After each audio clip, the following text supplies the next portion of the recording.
All right, welcome. Today we are taking a deep dive into the engine that runs our entire body, the human heart. We're going to look at its design, follow the amazing journey blood takes, and, even bust a few common myths along the way. So let's get right into it. So here's how we're going to break it all down. First, we'll get our bearings, where the heart is, how big it is. Then we'll peek inside at its chambers. After that, we'll follow the blood on its incredible trip. And finally, we'll clear up the whole artery versus vein thing once and for all. Okay, first things first. Let's pinpoint exactly where this amazing organ lives in your body and get a real feel for its size.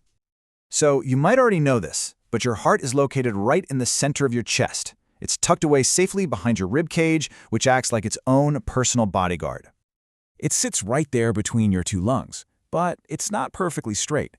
The bottom part of it actually tilts a little bit to the left, and that's exactly why, when you put your hand on your chest, you usually feel your heartbeat strongest on that left side. And if you're wondering about its size, there's a super simple way to figure it out. Just make a fist. Seriously, go ahead and do it. That's roughly how big your heart is. Your own personal powerhouse, right there in your hand. Okay, one quick but really important thing before we move on. When we look at the diagrams, we're going to be seeing the heart as if we're looking at someone standing in front of us. So their left is on our right, and their right is on our left. It can feel a little backwards at first, but just keep that in mind as we start looking inside. So what does this amazing pump actually look like on the inside? Well, the best way to picture it is to think of it like a house with 4 separate rooms. And each of these rooms has a very, very specific job to do. The 2 rooms on top, those are called the atria. You can think of them as the heart's waiting rooms, or maybe the foyers. Their whole job is just to collect blood as it comes back into the heart.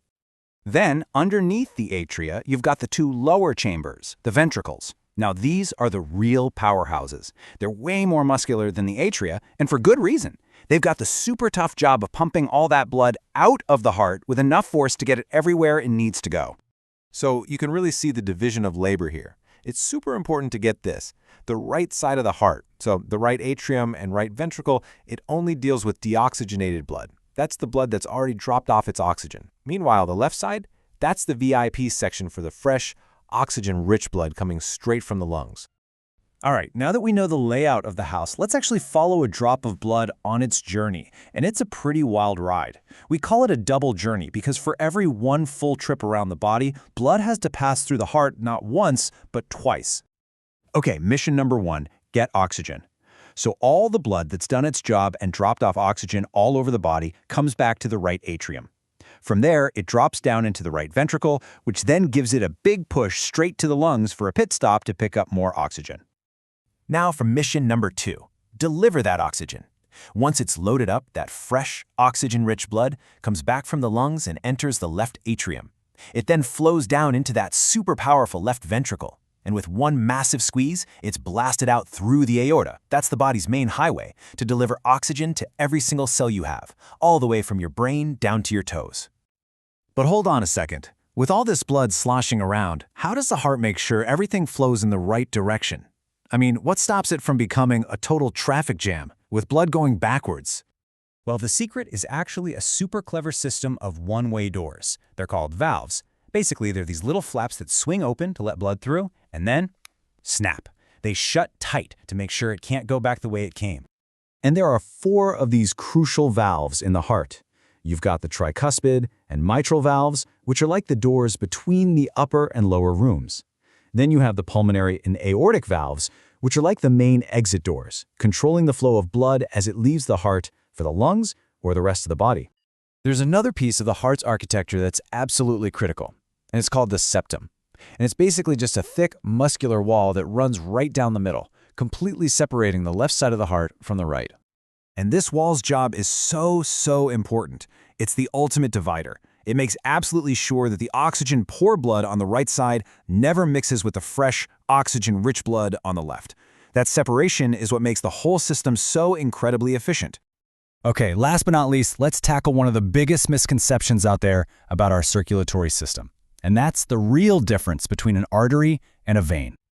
Now, I bet a lot of us learned in school that arteries are red and carry the good, oxygenated blood, and veins are blue and carry the bad, deoxygenated blood, right?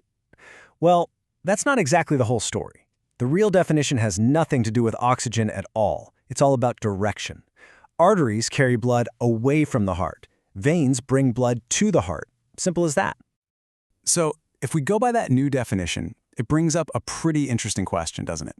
If an artery's only job is to carry blood away from the heart, does that blood always have to be packed with oxygen? And here we have it, the big exception that actually proves the rule. Look at the pulmonary artery.